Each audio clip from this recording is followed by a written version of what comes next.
Maupay nga adlaw mga kabugtuan ko didakan Hesukristo. Aadi na kita ha ikatulo nga Domingo han Advento, Gaudete Sunday.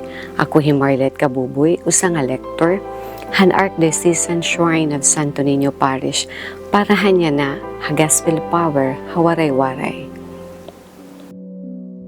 Pakabati ni Juan didto ha bilangguan mahitungod han Mesiyas.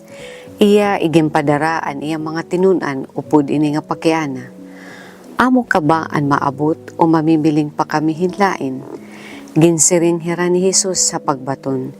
Lakat kamo ngan sumati hihuan han iyo nahibatian nga nahikitan. Nagpakakitaan mga buta. Nagpakalakat an mga piyay. Nagkahamis an mga sanlaon. Nagpakabati an mga bungol. Gimbanhaw an mga minatay. Ngan igin pasangyaw na ha mga kablas an maupay nga sumat. Ngan baraan an hinuman nga diri na duloha akon. Pagbayan na nira, nagtikang ni Jesus magyakan ha mga tao, hiunong kan Juan. Ano an iyuging kadto ha kamingawan basi makitaan? Usaba nga dahon nga ginpapalid-palid hinhangin? Niyan, ano ba an iyuging kadto basi makitaan? Usaba nga nagbabado hinpino nga panapton? Adton mga nagsusulot hinpino nga panapton, mahiagian laha mga palasyo hanhadi. Niyan ano man ang iyoging kadto, pagkitahin usa nga manaragna. Oo, susumatan ta kamo, nga labaw pahin ka manaragna. Amo inihiyaan ginsisiring ha kasuratan. Kitaa, ginpapadara ko an akon sinugo nga mag-uuna ha imo atubangan. Mag-uuna hiya ha imo, basi andamon an imo aagian. Matuod gud ini, susumatan ta kamo. Hadton mga iginhimugso hinbabayi, waray na gud malabaw pakanhuan nga parabunyag. Kundi ang giubusi han ginhadian, han langit laro labaw pa kay haiya.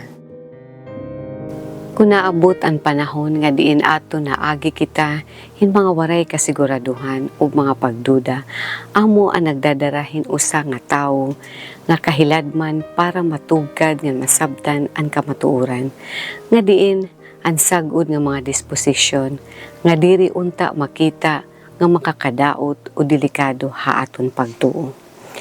Tungod ini, nagigindalan ini nga duhan hulos ug tangkod nga pagtuo.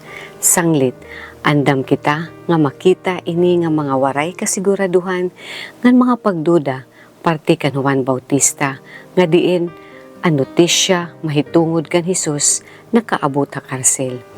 Sanglit ti Juan nagtikang hinaglalarab nga reforma ngadto han mga tawo para hira andam han pag-abot han usang mas poderoso kontra haiya daw hinagkakalayo ngan makurukusog nga magbabag-o ug magpapatuman hin paghusga o hiyagud tutuoron.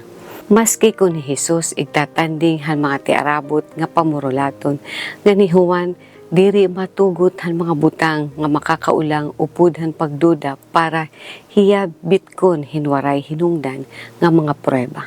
Sanglit, iumaya iginpadaraan iya mga tinunan ngadto kan Jesus para nira makuha ang kamatuoran tikang haiya. Imbis nga tagan ni Jesus ang diretso nga mga baton, tinugutan ni Jesus ang iya mga buhat han pagkaluoy para mahisabtan ang istorya. Ngan hiya natapod han kan Juan kay baruan, mahitungod han mga propesiya ni Isaias nga amo ang nagpapalamrag han iya panhunahuna ngan ini makakabulig pagsumpay.